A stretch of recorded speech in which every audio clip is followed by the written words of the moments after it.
আসসালামু আলাইকুম। সবাইকে আরো একটি সুন্দর ভিডিওতে স্বাগত। তো আমার ভিডিও দেখে আপনাদের মনে হচ্ছে আমি কোথায় আছি? আমি একটা শিক্ষা প্রতিষ্ঠানে আছি, সেটা আপনারা ভিডিও দেখেই বুঝতে পারছেন। আর হ্যাঁ, আমার মেয়ের নতুন জীবনের একটা শুরু করার জন্য আমি মা হিসেবে, অভিভাবক হিসেবে সন্তানের ভবিষ্যতের ভালো কিছু চিন্তা করে নতুন পথের জার্নি হিসেবে আজ এখানে উপস্থিত আছি। তো আলহামদুলিল্লাহ আমি ভালো আছি, আমার পরিবারের সবাই ভালো আছে। আপনারা সবাই কেমন আছেন? আশা করছি আলহামদুলিল্লাহ সবাই ভালো আছেন। শুরু করে দিলাম আরেকটি নতুন ভিডিও। আর আমার মেয়েকে নিয়ে চলে এসেছি তার নতুন প্রতিষ্ঠানে। আজকে তার অ্যাডমিশন টেস্টের জন্য দীর্ঘ 15 তারিখ থেকে আজকে 28 তারিখ আমি কি পরিমাণ কষ্ট যে করেছি আমি জানি না, মানে আমি বলে বোঝাতেও পারবো না। আমার আব্বু আম্মু বাসায় কেউ নাই। আমার ছোট ছেলেকে কোলে নিয়ে আর আমার মেয়েকে নিয়ে সকাল 6:30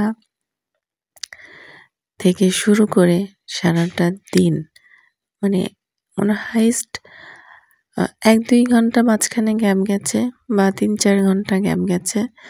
আবার শুরু হয়েছে তাকে নিয়ে দৌড়াদৌড়ি। মানে এই যে একটা প্রিপারেশন, যাতে আলহামদুলিল্লাহ মানে তাকে একটা নতুন জায়গাতে আমি সেট করতে পারি, আল্লাহর কাছে অশেষ রহমত। আর আল্লাহর শুকরিয়া আদায় করে শেষ করতে পারবো না। কষ্টটা করে আমি সার্থকতা লাভ করেছি। তো আমার সাথে আমার এক ভাবি আছে, তার মেয়েকেও সেখানে অ্যাডমিশনের জন্য নিয়ে এসেছে। তারা একই মাদ্রাসায় পড়তো। তো ওখান থেকে চলে আসলাম সোজা বাসায়, এসে রান্নাবান্না। তো বাসায় আমার আব্বু আম্মু নাই প্রায় 1 সপ্তাহ যাবৎ। আমার জার্নিও শুরু।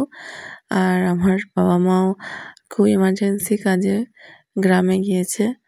তো আজকে তারা আসছে। আমিও খুব তাড়াহুড়া করছি, তবে একটু মাথা থেকে টেনশন দূর হয়েছে যে আমি আমার মেয়ের অ্যাডমিশনটা কমপ্লিট করে আসতে পেরেছি। তবে এই মুহূর্তে একটু টেনশনে ছিলাম যে রেজাল্ট কি হয়। তো রেজাল্ট একদিন পর দেওয়ার কথা, তো সেটাও আলহামদুলিল্লাহ আল্লাহ আমাকে কমপ্লিট করে দিয়েছে। তো দেখতেই পাচ্ছেন চলে এসেছি। আর কোথায় যাচ্ছি তা একটু পরে বলছি, আগে কেন আমি টেনশন মুক্ত সেটা বলি।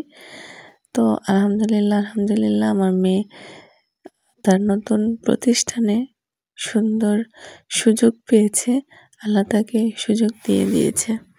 তো আমার মেয়ে চান্স পেয়েছে।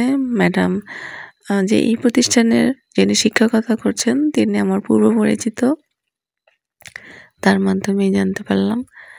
তো আমরা যাচ্ছি আমার শ্বশুরবাড়ি, কারণ মেয়ের পরীক্ষা শেষ হওয়ার পর আর কোথাও যাওয়ার মতো প্ল্যান করতে পারিনি। আজকে 28 তারিখ পরীক্ষা শেষ, তাই দেবরকে আগেই ফোন করে বলেছিলাম যে ও যেন গাড়ি পাঠায় দেয়। তো আমার বলতে দেরি, ওর পরের দিন আমাকে মনে করিয়ে দিতে দেরি করে নাই। ও নিজে আমাকে ফোন দিছে যে আমি কি রেডি আছি, তাহলে ও গাড়ি অলরেডি পাঠিয়ে দিছে। আমি বললাম হ্যাঁ আলহামদুলিল্লাহ আমি পুরোপুরি কমপ্লিট করে নিয়েছি।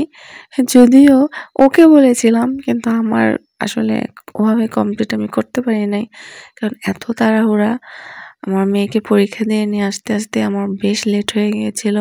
আবার রান্নাবান্না, আবার বাচ্চাকে গোসল করানো, খাওয়ানো, নিজে রেডি হওয়া, আর ব্যাগ ট্যাগ তো আগে থেকে কিছুই রেডি করছিলাম না যে যাবো কি যাবো না, এরকম একটা কনফিউশনে ছিলাম। তো তারপর ও তাড়াহুড়া করে কোনো রকম রেডি হয়ে, এর মধ্যে আবার যে কতবার মানে ভুলে গেছি যে এটা নেবো কি এটা নেবো না। তো আব্বু আম্মু বগুড়া থেকে আসছে, তাদের মানে দই নিয়ে আসছিল আমার শ্বশুরবাড়ির জন্য।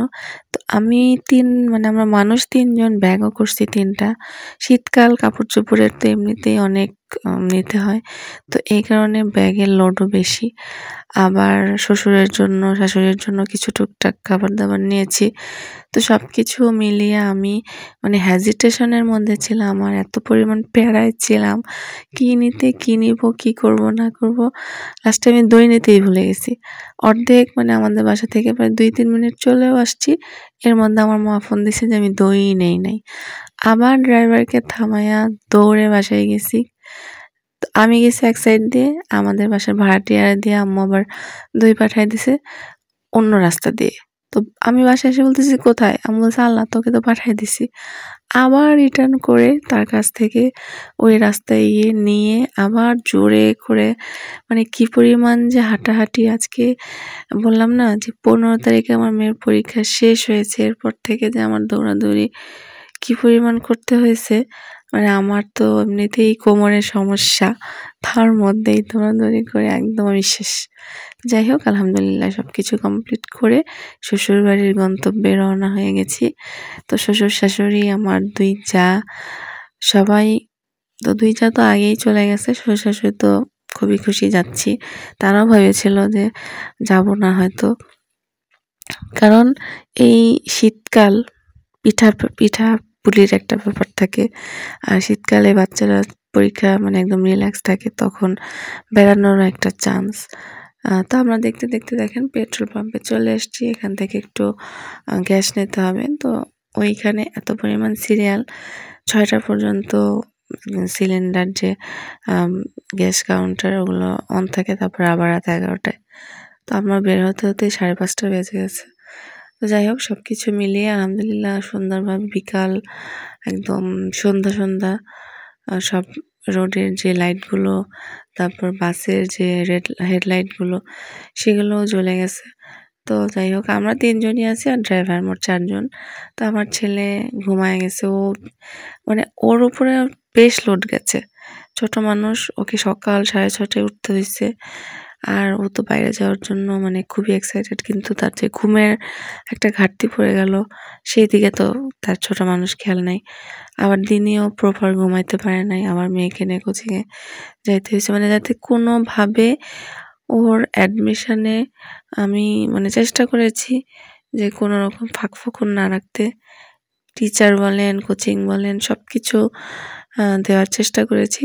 তো আলহামদুলিল্লাহ ভালো প্রতিষ্ঠানে চান্সের জন্য যদি পরিবার, ফ্যামিলি, বাবা-মা সাহায্য না করে, তারা যদি পরিশ্রম না করে, আর বাচ্চার পরিশ্রম তো আছেই, তার চেষ্টা, সবকিছু মিলিয়ে আল্লাহ আমাকে একটা সুন্দর সুযোগ করে দিল। আমার মেয়ের ভবিষ্যৎ নিয়ে এখন টিকে থাকার একটা বড় জার্নি। ১ম স্টেপ আল্লাহ কমপ্লিট করলো। এখন বাকিটা তো রয়ে গেছে। তো এখানে আলহামদুলিল্লাহ তাবিরুল মিল্লাত কামিল মাদ্রাসা সবাই নামকরা মাদ্রাসা বিভাগের জন্য এটা খুবই প্রসিদ্ধ এবং মানে বিখ্যাত এবং খুবই সুপরিচিত।